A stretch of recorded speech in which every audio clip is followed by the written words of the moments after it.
കാര്യങ്ങളെല്ലാം മനത്തറിഞ്ഞ അഖിലാഷ് സാറ് സുധിയുടെ ഡീലർഷിപ്പ് ഉപേക്ഷിക്കാൻ സുധിയായിട്ടുള്ള ഡീലർഷിപ്പ് ഉപേക്ഷിക്കാൻ വേണ്ടി പോവാണ്. അഖിലാഷ് സാറ് പറയുന്നുണ്ട്, നീ കള്ളത്തരം കാണിച്ചല്ലോ സുധി, ഇതിൽ നിനക്ക് മാപ്പില്ല, ഇതിനുള്ള പനിഷ്മെൻറ്റ് നിനക്ക് കിട്ടിയേ തീരും, ഞാൻ നീയുമായിട്ടുള്ള ഡീലർഷിപ്പ് അവസാനിപ്പിക്കാൻ പോവാണെന്നുള്ള ഒരൊറ്റ വാക്ക് അഖിലാഷ് സാറിൻ്റെ വാക്ക് കേൾക്കുമ്പോൾ ആകെ തകർന്ന് നിൽക്കുകയാണ് ചന്ദ്രോദയം കുടുംബം. കാരണം സുധി കുറേ പേരുടെ അടുത്ത് നിന്ന് പൈസ കടം മേടിച്ചിട്ടുണ്ടായിരുന്നു. ആ വീടിന് അഡ്വാൻസ് കൊടുക്കാൻ വേണ്ടി 30 ലക്ഷം രൂപ. ആ പൈസ അതിനനുസരിച്ചിട്ടുള്ള പ്രോഡക്ട്സുകൾ അവർക്ക് എത്താത്ത കാരണം ഡീലേഴ്സ് മുഴുവൻ സബ് ഡീലേഴ്സ് മുഴുവൻ സുധിയെ ചീത്ത വിളിക്കുന്നത് കേൾക്കുകയാണ് അഭിലാഷ് സാർ. അപ്പോഴാണ് അദ്ദേഹം പറയുന്നത്, നിൻ്റെ കള്ളത്തരത്തിന് നിനക്ക് പനിഷ്മെൻറ്റ് കിട്ടിയേ തീരും, നീയായിട്ടുള്ള എല്ലാവിധ ഡീലർഷിപ്പും ഞാൻ ഉപേക്ഷിക്കാൻ പോവാണെന്നാണ് അഭിലാഷ് സാറ് സുധിയോട് പറയുന്നത്. പക്ഷേ ആ സമയത്ത് സുധിക്ക് രക്ഷയ്ക്കായിട്ട് എത്തുന്നത് ആരാണ്? നമ്മുടെ സച്ചിയും സുധിയുടെ സ്വന്തം രവീന്ദ്രനും അച്ഛനും അവരാണ് വരുന്നത്. അപ്പോൾ കൂട്ടുകാർ, ഇന്നത്തെ ചെമ്പന്തപ്പൂവിലേക്ക് എല്ലാവർക്കും സ്വാഗതം. അങ്ങനെ ശ്രുതിയും കൂടിയിട്ട് കള്ളത്തരം കാണിച്ച് 50 ലക്ഷം രൂപ പൈസ കൊണ്ടാണ് 50 ലക്ഷം രൂപ കൊണ്ടാണ് ഷോറൂം വാങ്ങിയതെന്ന് അറിയണ സച്ചി അതിനൊരു പോവഴി നിർദ്ദേശിക്കുകയാണ്. ഇനി മുതൽ ഷോറൂമിൻ്റെ ഓണർ അച്ഛനാണ്, ശ്രുതിക്കും അതിൽ തൊഴിൽ ചെയ്യുന്ന ജോലിക്കാരായിട്ട് തുടരാം, എല്ലാം മേൽനോട്ടം അച്ഛൻ്റെ ആവും എന്നുള്ള സച്ചിയുടെ അന്തിമ വിധി അവിടെ നടപ്പിലാക്കുകയാണ്. അപ്പോൾ ഇവരാകെ ടെൻഷനിലാണ്. ചന്ദ്രമതി പറയേണ്ട 50 ലക്ഷം രൂപ എങ്ങനെയെങ്കിലും അവരുടെ മുഖത്തേക്ക് വലിച്ചെറിഞ്ഞാലാണ് നമുക്ക് ഇനി ഇവിടെ നിലനിൽപ്പുള്ളൂ. അതുകൊണ്ട് ശ്രുതി നിൻ്റെ അച്ഛനോട് 50 ലക്ഷം രൂപ വേണം എന്ന് പറയുമെന്ന് പറഞ്ഞിട്ട് ശ്രുതിനെ വീണ്ടും കുഴിയിൽ ചാടിക്കുകയാണ്. ഈ സമയത്ത് പിറ്റേ ദിവസം രാവിലെ ചന്ദ്രമതി ഇന്ന് പേപ്പർ വായിക്കുകയാണ്. രവീന്ദ്രൻ സച്ചിയുടെ കാറ് കഴുകിക്കൊണ്ടിരിക്കുന്ന സമയത്ത് സച്ചി വന്നിട്ട് ചോദിക്കണം, അച്ഛൻ ഇവിടെ കാറും കഴുകിയിരുന്നാൽ മതിയോ, നമുക്ക് പോവണ്ടേ എവിടേക്ക്, ഷോറൂമിലേക്ക്? ഞാൻ അച്ഛനോട് പറഞ്ഞതല്ല, അച്ഛൻ ഇന്ന് മുതൽ ഷോറൂമിൽ പോകണമെന്ന് പറഞ്ഞതല്ലേ ചോദിക്കുമ്പോൾ പറയും, ഞാനില്ലടാ, അവൻ 50 ലക്ഷം രൂപയാണെങ്കിൽ ചിലവാക്കിയിട്ടാണെങ്കിൽ എൻ്റെ പൈസയാണെങ്കിൽ അവൻ ആഗ്രഹിച്ച് തുടങ്ങിയ കടയല്ലേ, ഞാനില്ല അതിലേക്ക്, നമ്മളത് ചെയ്യുന്നത് ശരിയല്ല എന്ന് പറയുമ്പോൾ സച്ചി പറയണം, അല്ല അച്ഛൻ ഇപ്പോൾ ചെയ്യണം, അതാണ് ശരി. അവൻ വീണ്ടും വിചാരം ഇല്ലാണ്ട് 30 ലക്ഷം രൂപ അവിടെ കൊണ്ട് കളഞ്ഞു, 50 ലക്ഷം രൂപ ആ പെണ്ണിന് കൊടുത്തു, എന്നിട്ട് അത് തിരിച്ചു കിട്ടി. ഇപ്പം അത് എന്തുണ്ടായി? അച്ഛൻ എന്തായാലും ഇപ്പം അവൻ്റെ കൂടെ നിൽക്കേണ്ട സമയം. അച്ഛൻ ഷോറൂമിൽ ഉണ്ടെങ്കിൽ മാത്രമേ അവനൊരു ഉത്തരവാദിത്തം വരുള്ളൂ. എല്ലാത്തിലും അച്ഛൻ്റെ ഒരു കണ്ണെത്തണം. എന്തായാലും മേൽനോട്ടം അച്ഛൻ തന്നെ ഏറ്റെടുത്തേ പറ്റുള്ളൂ എന്നൊക്കെ പറയണം. പക്ഷേ ചന്ദ്രമതി പറയണം, ഇപ്പം എന്തിനാ നീ അതൊക്കെ പറയണം, നിനക്കിപ്പോൾ അതിൻ്റെ കുശുമ്പല്ലേ, അവർ ഷോറൂം നടത്തണ്ടേന്നൊക്കെ പറയുമ്പോൾ അല്ല, അവനെ നേർവഴിക്ക് നടത്താൻ ഒരാളെ അത്യാവശ്യമാണ്, ഇല്ലെങ്കിൽ അവന് തോന്നിയാസം പോലെ ചെയ്ത് അവൻ ആകെ നശിപ്പിക്കുക കട. എന്തായാലും അവനെ നേർവഴിക്ക് മുന്നോട്ട് നടത്താൻ ഒരാൾ വേണം, അത് അച്ഛനെ കൊണ്ടേ പറ്റൂ. അച്ഛൻ മാത്രമല്ല, അമ്മ ഇന്ന് മുതൽ ഷോറൂമിൽ പോകണം പറയണം. അപ്പോൾ ചന്ദ്രമതി പറയാണ്, ഞാനൊന്നും പോവില്ല, ആരാച്ച പൊക്കോളൂ എന്ന് പറയാണ്. അപ്പൊ രവീന്ദ്രൻ പറഞ്ഞ, ശരിയാടാ, നീ പറഞ്ഞത് ശരി, അവനെ നമുക്ക് കുഴിയിൽ നിന്ന് രക്ഷപ്പെടുത്തേണ്ട നമ്മുടെ കടമ, ഞാൻ എന്തായാലും അവൻ്റെ കൂടെ ഷോറൂമിൽ പോകാൻ തീരുമാനിച്ചു, ഞാൻ നോക്കിക്കോളാം എന്നൊക്കെ പറഞ്ഞിട്ട് രവീന്ദ്രൻ അങ്ങനെ ഷോറൂമിലേക്ക് പോകാൻ വേണ്ടി പുറപ്പെടുകയാണ്. അപ്പോൾ ആ സമയത്ത് സച്ചി പറയും, നമ്മളെല്ലാവരും ഇന്നത്തെ ദിവസം അവിടെ വേണം, അവൻ്റെ കൂടെ വേണം, നമ്മളെല്ലാവരും വേണം, എന്നിട്ട് അച്ഛനെ അവിടെ ഓണറാക്കിയിട്ട് അവിടെ ഇരുത്തിയിട്ട് വേണം നമുക്ക് തിരിച്ചു വരാൻ എന്നൊക്കെ പറയുകയാണ്. അപ്പോൾ ചന്ദ്രമതി വരില്ല എന്ന് പറഞ്ഞപ്പോൾ പറയാണ്, അച്ഛൻ ഓണറായ പിന്നെ അമ്മ ആരാ രേവതി? അമ്മ ഓണറുടെ ഭാര്യയല്ല, അമ്മ അതിൻ്റെ മുതലാളിയല്ലേ, അപ്പം അമ്മ അവിടെ പോയിരിക്കേണ്ട രേവതി എന്ന് ചോദിക്കുമ്പോൾ ചന്ദ്രമതിക്ക് അത് ഇഷ്ടമാണ്. മുതലാളിയായി അപ്പോൾ കടയിലൊക്കെ പോയിരിക്കുക എന്നുള്ള ഭാവം വരുമ്പോൾ ചന്ദ്രമതിയാണ്, ശരി ഞാൻ പുറപ്പെട്ടിട്ട് വരാം എന്ന് പറഞ്ഞിട്ട് അങ്ങനെ ചന്ദ്രമതി എഴുന്നേറ്റ് പുറപ്പെടാൻ വേണ്ടി പോവാണ്. അപ്പോൾ രേവതി പറയണം, സച്ചേട്ടൻ്റെ ഐഡിയ ഭയങ്കര കേട്ടോ ചേട്ടാ എത്ര പെട്ടെന്ന് അമ്മേനെ കറക്കിയെടുത്ത്, പിന്നെ എൻ്റെ അമ്മയല്ലേ രേവതി, അമ്മയുടെ സ്വഭാവം എനിക്ക് നന്നായിട്ട് അറിയാലോ എന്നൊക്കെ പറയണം. അങ്ങനെ അപ്പോൾ പറയണ, നീ ഒരു കാഞ്ചി രേവതി ശ്രീകാന്തിനോടും വർഷോടും വിളിച്ചിട്ട് ഷോറൂമിലേക്ക് വരാൻ പറയാന്ന് പറയാണ് സച്ചി. രേവതി പറയും, ശരി ഇങ്ങനെ ഇപ്പം തന്നെ വിളിച്ചു പറയാൻ വേണ്ടി രേവതി ശ്രീകാന്തിനെയും വർഷേനെയും വിളിക്കാൻ വേണ്ടി അകത്തേക്ക് പോവാണ്. ഈ സമയത്ത് ഷോറൂമിൽ ശ്രുതി കണക്കുകൾ നോക്കുകയാണ്. ശ്രുതി എവിടെയുണ്ട്? ശ്രുതി ചോദിക്കുന്നുണ്ട്, ഇവിടെ ഉണ്ടായിരുന്ന കണ്ണേറമ്മയുടെ ഫോട്ടോ എവിടെ? ശ്രുതി ചോദിക്കുമ്പോൾ പറയുമ്പോണ്ട്, ഞാനതെടുത്ത് കളഞ്ഞു, അത് വന്നതിന് ശേഷം എനിക്ക് നഷ്ടം മാത്രമേ ഉണ്ടായിട്ടുള്ളൂ, ഞാനതെടുത്ത് അവിടെ കൊണ്ട് വെച്ചിട്ടുണ്ട്, ഇനി കണ്ണേറമ്മയുടെ ഫോട്ടോയും വേണ്ട, ഒന്നും വേണ്ട എന്നൊക്കെ പറയാണ് ശ്രുതി. ഈ സമയത്താണ് വർഷയും ശ്രീകാന്തും കൂടി ഷോറൂമിലേക്ക് കയറി വരുന്നത്. ഹായ്, എന്താ രണ്ടുപേരും കൂടി ഉണ്ടല്ലോ, എന്താ വിശേഷം, നിങ്ങൾ എന്തെങ്കിലും വാങ്ങാൻ വേണ്ടി വന്നതാണോ, നിങ്ങൾക്ക് എന്താ വേണ്ടത്, നിങ്ങൾക്ക് ഡിസ്കൗണ്ടോട് കൂടി തരാമെന്നൊക്കെ പറയണം ശ്രുതി. അപ്പോൾ പറയും, ഞങ്ങളൊന്നും വാങ്ങാൻ വന്നല്ല, ഞങ്ങളോട് ഇവിടേക്ക് വരാൻ രേവതി ചേച്ചി വിളിച്ചു പറഞ്ഞു, സച്ചേട്ടൻ പറഞ്ഞിട്ടാന്നാ പറയാണ് വർഷം. അതെന്തിനും ഇങ്ങോട്ട് വരാൻ വിളിച്ചു പറഞ്ഞേ? അറിയില്ല പറയണേ. അതെന്തെങ്കിലും ആവട്ടെ, നിങ്ങളൊരു കാര്യം ചെയ്യും, നിങ്ങൾ വിട്ടോ, ഒന്നും വേണ്ടെങ്കിൽ വിട്ടോ, അവർ വെറുതെ എന്തെങ്കിലും ആവശ്യത്തിന് പറഞ്ഞോ, നിങ്ങൾ വീട്ടിൽ പൊക്കോ എന്ന് പറയാണ് ശ്രുതി ശ്രീകാന്തിനോടും വർഷയോടും. ഈ സമയത്താണ് ഓഫീസിൻ്റെ ഡോറ് തുറന്നിട്ട് രവീന്ദ്രനും ചന്ദ്രമതിയും സച്ചിയും രേവതിയും ഒക്കെ കൂടി വരുന്നത്. എല്ലാവരും ഉണ്ടല്ലോ, ഇതെന്താ നിങ്ങളെല്ലാവരും കൂടി ഇവിടെ വന്നേക്കണമെന്ന് ചോദിക്കുമ്പോൾ സച്ചി പറയാണ്, എടാ ഞാൻ നിന്നോട് പറഞ്ഞിട്ടുണ്ടായിരുന്നില്ല, ഇനി മുതൽ അച്ഛനാണ് ഈ ഷോപ്പിൻ്റെ ചുമതല എന്ന്.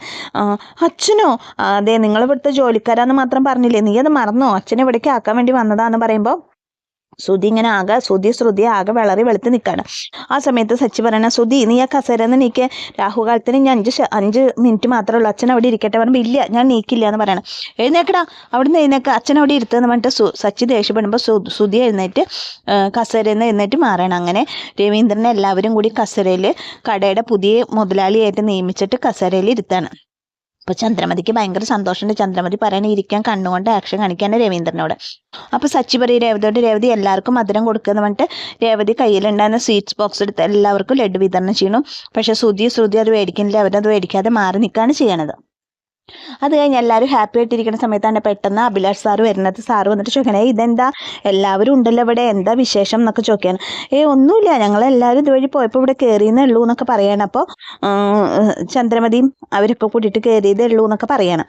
ഈ സമയത്ത് പെട്ടെന്ന് സുധിയുടെ ഫോൺ അടിക്കുമ്പോൾ സുധി ഫോൺ എടുത്തിട്ട്, ഹലോ ആരാണെങ്കിലും ഇപ്പോൾ നേരില്ല, ഞാനൊരു മീറ്റിങ്ങിലാണെന്ന് പറയുമ്പോൾ, അപ്പോൾ സുധി പൈസ കൊടുക്കാനുള്ള, സുധി പ്രൊഡക്ട്സ് കൊടുക്കാനുള്ള സബ് ഡീലർ ആയിരുന്നു അത്. നിനക്കറിയാം, എനിക്കറിയാടാ നീ എൻ്റെ ഫോണിൽ നിന്ന് വിളിച്ചെടുക്കില്ല എന്ന്, അതുകൊണ്ടാണ് ഞാൻ നമ്പർ മാറ്റി വിളിച്ചത്. ഞാൻ ഈ കടറ മുമ്പിൽ ഉണ്ടെങ്കിൽ വാടാന്ന് പറയാണ്. അതാ ഇപ്പോൾ വരാമെന്ന് പറയാണ്. അപ്പോൾ സുധി, 1 മിനിറ്റ് സാറേ ഞാൻ ഇപ്പോൾ വരാമെന്ന് പറഞ്ഞിട്ട് അങ്ങനെ സുധി അഭിലാഷിനോട് പറഞ്ഞിട്ട് പുറത്തേക്ക് പോകുമ്പോൾ സബ് ഡീലേഴ്സ് കാണാൻ വന്നേക്കാണ്. അവർ വഴക്ക് പറയാണ്, നീ എന്താ ഞങ്ങൾ വിളിച്ച ഫോൺ എടുക്കാത്ത, ഞങ്ങളുടെ അടുത്ത് നിന്നൊക്കെ പൈസ മേടിക്കാൻ നല്ല ഇൻട്രസ്റ്റ് ആയിരുന്നില്ല, പൈസ മേടിച്ച് ഞങ്ങളെ പറ്റിക്കാൻ നോക്കണോ, ഞങ്ങൾക്ക് പ്രൊഡക്ട്സ് ഒന്നും കിട്ടാത്തത് എന്താ, എന്തെങ്കിലും വിവരം ഉണ്ടെങ്കിൽ അതൊന്ന് വിളിച്ച് നിനക്ക് പറഞ്ഞാൽ എന്താ, നീ എന്താ കള്ളത്തരം കാണിക്കാന്നൊക്കെ ചോദിക്കുമ്പോൾ അഭിലാഷ് അങ്ങോട്ട് വന്നിട്ട് ചോദിക്കുക, എന്താ സുധി പ്രശ്നം ചോദിക്കുമ്പോൾ, സാറിൻ്റെ പ്രൊഡക്ട്സ് വിൽക്കാൻ വേണ്ടി ഞങ്ങളൊക്കെ സബ് ഡീലേഴ്സ് ആയത് അയാളുടെ കൂടെ, ഇയാൾ ഞങ്ങളുടെ അടുത്ത് നിന്നൊക്കെ പൈസ മേടിച്ചിട്ടുണ്ട്, പക്ഷെ ഞങ്ങൾക്ക് പ്രൊഡക്ട്സ് എത്തിയിട്ടില്ല സാർ എന്ന് പറയണം. അപ്പോൾ അഭിലാഷ് സാറിന് കാര്യം മനസ്സിലാവും. സാറ് പറയും, സുധിയുടെ തെറ്റല്ല, എൻ്റെ തെറ്റാണ്, പ്രൊഡക്ട്സ് അവിടെ നിന്ന് വന്നിട്ടില്ല, അതുകൊണ്ടാണ് 2-3 ദിവസം ഡിലേ ഉണ്ടാവും, അതിൻ്റെ ഉള്ളിൽ പ്രൊഡക്ട്സ് ഒക്കെ നിങ്ങൾക്ക് കിട്ടുട്ടോ എന്ന് പറയാണ്.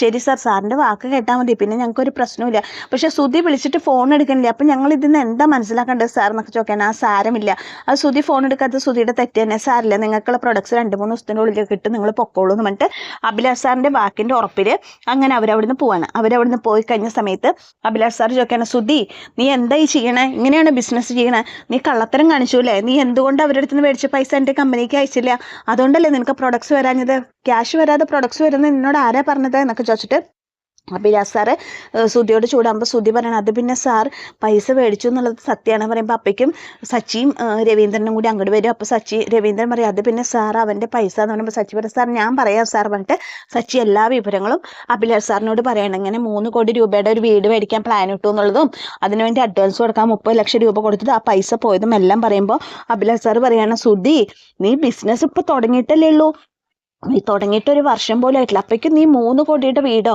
നിനക്ക് എന്ത് പ്രാന്താ നീ ചെയ്യണേ, ഞാൻ ബിസിനസ് തുടങ്ങി 10 വർഷം കഴിഞ്ഞിട്ടാണ് ഞാനൊരു ഫ്ലാറ്റ് മേടിച്ചത്, അതും സാധാ ഒരു ഫ്ലാറ്റ്.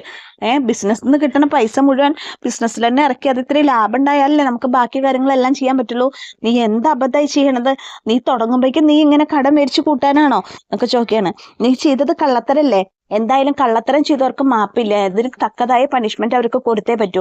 ഞാൻ അതുകൊണ്ട് ഒരു കാര്യം ഉറപ്പിച്ചു, നീ ആ കിട്ടിയ പൈസ എൻ്റെ കമ്പനിക്ക് അയച്ചില്ല, എൻ്റെ പ്രൊഡക്ട്സ് മേടിച്ചില്ല, അതുകൊണ്ട് ഞാനൊരു കാര്യം ഉറപ്പിച്ചു, നിനക്ക് ഡീലർഷിപ്പ് ഞാൻ തരുന്നില്ല, ഈ ഡീലർഷിപ്പ് ഞാൻ ഒഴിയാണ് പറയാണ് അഭിലാഷ് സാർ. അപ്പോൾ സച്ചി പറയണ, സാർ അങ്ങനെ പറയരുത് സാർ, ഒരവസരം കൂടി അവന് കൊടുക്കണം പറയുമ്പോൾ രവീന്ദ്രനും പറയണം, സാർ പ്ലീസ് ഇനി ഇങ്ങനെ ഒരു അബദ്ധം സംഭവിക്കില്ല, ഇങ്ങനെ ഒരു അബദ്ധം പറ്റുകൊണ്ടാണെന്നൊക്കെ പറയുമ്പോൾ അഭിലാഷ് സാർ പറയണം, ശരി നിന്നെ ഓർത്തിട്ടല്ല നിന്റെ കുടുംബത്തിനെ ഓർത്തിട്ട് ഞാൻ ഒരു തവണ കൂടി നിനക്ക് ചാൻസ് തരാം, ഈ കുടുംബക്കാരുടെ ബുദ്ധി പോലെ നിനക്കില്ലല്ലോ സുധി എന്നൊക്കെ പറഞ്ഞിട്ട് അഭിലാഷ് സാർ സുധീനെ വഴക്ക് പറയാണ്. എന്നിട്ട് വീണ്ടും ആ ഡീലർഷിപ്പ് സുധിക്ക് തന്നെ കൊടുക്കാന്ന് പറയണം. അപ്പൊ എല്ലാവർക്കും സന്തോഷാവും. ഇനി നീ എൻ്റെ അടുത്ത് പറ്റിക്കുക ചെയ്താൽ ഇനി നിനക്ക് ഇങ്ങനെ ആവില്ല മാപ്പ് ഉണ്ടാവുക കേട്ടോ. പിന്നെ നിനക്ക് എൻ്റെ കമ്പനിയിൽ നിന്നല്ല, ഒരു കമ്പനിയിൽ നിന്ന് പ്രൊഡക്ട്സ് കിട്ടില്ല, അത് നിർത്താനുള്ള വഴിയൊക്കെ എനിക്കറിയാം, എന്നെ കൊണ്ട് അതിന് കഴിയും എന്നൊക്കെ പറഞ്ഞിട്ട് അഭിലാഷ് അങ്ങനെ എല്ലാവരോടും യാത്ര പറഞ്ഞിട്ട് അവിടുന്ന് പോവാണ്. അവിടുന്ന് പോയി കഴിയുമ്പോൾ ഇവരൊക്കെ ആകെ വിളറി വെളുത്ത് നിൽക്കുകയാണ്. പക്ഷെ ഡീലർഷിപ്പ് പോയിട്ടില്ല എന്നുള്ളതൊരു സന്തോഷം തന്നെയാണ്. അങ്ങനെ അത് കഴിഞ്ഞു, ആ ഒരു ടോപ്പിക് അവിടെ അവസാനിച്ചു. പിന്നെ കാണിക്കുന്നത് ചന്ദ്രോദയം തറവാട്ടിൽ എല്ലാവരും ഇരിക്കുകയാണ്. ചന്ദ്രമതി, രവീന്ദ്രൻ, സുധി എല്ലാവരുടെയും മുഖത്ത് ദേഷ്യവും നിരാശയും സങ്കടമൊക്കെ ഉണ്ട്. ആ സമയത്താണ് രേവതി സച്ചിൻ കൂടി കാറിൽ വന്ന് കയറുന്നത്. കാറിൽ വന്നിട്ട് അവിടെ വന്നിട്ട് ഇറങ്ങിയിട്ട് വീട്ടിലേക്ക് കയറുമ്പോൾ പറയാണ്, ഓട്ടക്കാരാ നീ കടയിൽ പോയില്ലേ, നീ ഇപ്പൊ അവിടുത്തെ മുതലാളിയല്ല, സ്റ്റാഫാണ്, സ്റ്റാഫോൾ ഇങ്ങനെ വീട്ടിൽ വന്ന് നിൽക്കാൻ പാടില്ല, ഹാർഡ് വർക്ക് ചെയ്യണം, നീ പോയ കടയിലേക്ക് പറയുമ്പോൾ ചന്ദ്രമതി പറയും ചാടി നീട്ടിട്ട്, അത് പറയാൻ നിനക്ക് എന്തൊരു അവകാശം? നീ ഒറ്റൊരുത്തിന് അന്ന് കടയിലത്തെ പ്രശ്നങ്ങൾ മുഴുവൻ കാരണം നീ അച്ഛനെ അവിടേക്ക് കെട്ടിയൊരുക്കി കൊണ്ടുപോയ കാരണം കൊണ്ടല്ലേ ഇപ്പൊ ഇതൊക്കെ സംഭവിച്ചത്. ഇല്ലാന്നുണ്ടെങ്കിൽ സുധി ഇങ്ങനെ നാണം കേടായിരുന്നു എന്ന് ചോദിക്കാണ്. ആഹാ, ഇപ്പൊ എനിക്കയ്യോ കുറ്റം, പിന്നല്ലാതെ നീയല്ല അച്ഛനെ പറഞ്ഞും ഇതാക്കിയിട്ട് അവിടേക്ക് കൊണ്ടുപോയത് ചോദിക്കും. പറയാം, ഇന്ന് അച്ഛനും ഞാനൊക്കെ ഉള്ള കാരണം കൊണ്ട് അവന്റെ ഡീലർഷിപ്പ് പോയില്ലേ, അവൻ കള്ളത്തരം കാണിച്ചിട്ടല്ല അല്ലേ, അപ്പോഴും നിങ്ങളും മകനെ ന്യായീകരിക്കാനല്ലേ ചോദിക്കുമ്പോ ശ്രീകാന്തും വർഷയും വന്നിട്ട് പറയും, എന്താ പറയണ ആന്റി, സച്ചേട്ടനുള്ളതുകൊണ്ട് സച്ചേട്ടൻ ഒരാളുള്ളതുകൊണ്ട് മാത്രമാണ് ഇന്ന് സുധിയേട്ടന് ഡീലർഷിപ്പ് നഷ്ടാവാതിരുന്നത്. അന്നും ഇതുപോലെ സുധിയേട്ടൻ കുറെ പൊങ്ങച്ചങ്ങളൊക്കെ കാണിച്ചിട്ട് ഡീലർഷിപ്പ് മേടിക്കാൻ വേണ്ടി കള്ളത്തരം കാണിച്ചപ്പോൾ സച്ചേട്ടന്റെ നിഷ്കളങ്കത തുറന്ന് പറഞ്ഞുകൊണ്ടാണ് ആൾക്ക് ഇഷ്ടമായിട്ട് ആ ഡീലർഷിപ്പ് വീണ്ടും കൊടുത്തത്. ഇതിനൊക്കെ കാരണം സച്ചേട്ടനാ, അല്ലാണ്ട് എല്ലാത്തിനും കാരണമായിട്ടുള്ള നിങ്ങളുടെ സുധിയേട്ടനും വൈഫാണ്. ഇവർ ചെയ്ത കള്ളത്തരങ്ങളാണ് എല്ലാത്തിനും കാരണം. എന്നിട്ട് വർഷയും ശ്രീകാന്തും സച്ചിനെയും രേവതിനെയും അനുകൂലിച്ചിട്ട് സംസാരിക്കുകയാണ്.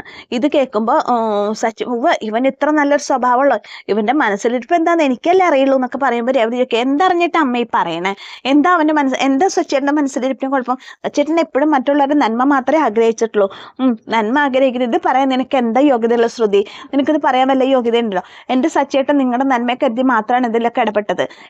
ഇന്ന് സച്ചേട്ടൻ അത് പറഞ്ഞില്ലായിരുന്നെങ്കിൽ നിങ്ങൾക്ക് ഡീലർഷിപ്പ് കിട്ടായിരുന്നോ? സച്ചേട്ടൻ അച്ഛനെ അവിടെ കൊടുന്നോണ്ടല്ലേ നിന്റെ ഭർത്താവിന്റെ ഡീലർഷിപ്പ് പോവാതെ രക്ഷപ്പെട്ടത്. ഇതൊക്കെ അറിഞ്ഞിട്ട് നിങ്ങളൊക്കെ വീണ്ടും സച്ചേട്ടനെ കുറ്റപ്പെടുത്തുക എന്നൊക്കെ ചോദിച്ചിട്ട് രേവതി സച്ചിക്ക് വേണ്ടിയിട്ട് എല്ലാവരോടും സംസാരിച്ചിട്ട് അങ്ങനെ ഒരു ദേഷ്യം വന്ന് നിൽക്കുന്ന സമയത്ത്, അതായത് എല്ലാവരും കൂടിയിട്ട് ഇങ്ങനെ ഈ ഒരു ചർച്ച എല്ലാം സച്ചിയുടെ രേവതിയുടെ മേത്തേക്ക് കയറ്റിയിടാണ്. അവർ കാരണം കൊണ്ടാണ് ഇതൊക്കെ ഉണ്ടായത് എന്ന് എല്ലാവരും അവരുടെ മേത്തേക്ക് പഴിശാരി നിൽക്കുന്ന സമയത്താണ് ഇന്നത്തെ ചെമ്പനീർപ്പൂവിന്റെ ക്ലൈമാക്സ് വരുന്നത്. അപ്പോൾ കൂട്ടുകാരെ, എന്നത്തെയും പോലെ എൻ്റെ കഥ കേട്ട് ഇഷ്ടപ്പെട്ട കൂട്ടുകാരെ എൻ്റെ ചാനലൊന്ന് ലൈക്ക് ചെയ്യുക, ഷെയർ ചെയ്യുക, സബ്സ്ക്രൈബ് ചെയ്യുക. നിങ്ങളുടെ ഈ ചെമ്പനീർപ്പൂ സീരിയലിനെ പറ്റിയിട്ടുള്ള വിലയേറിയ അഭിപ്രായങ്ങൾ കമന്റ്സുകളായിട്ട് രേഖപ്പെടുത്താം. അപ്പൊ എൻ്റെ കഥ കേട്ട് എന്നെ അനുകൂലിക്കുന്ന എല്ലാ കൂട്ടുകാർക്കും ഒരുപാട് നന്ദി. താങ്ക്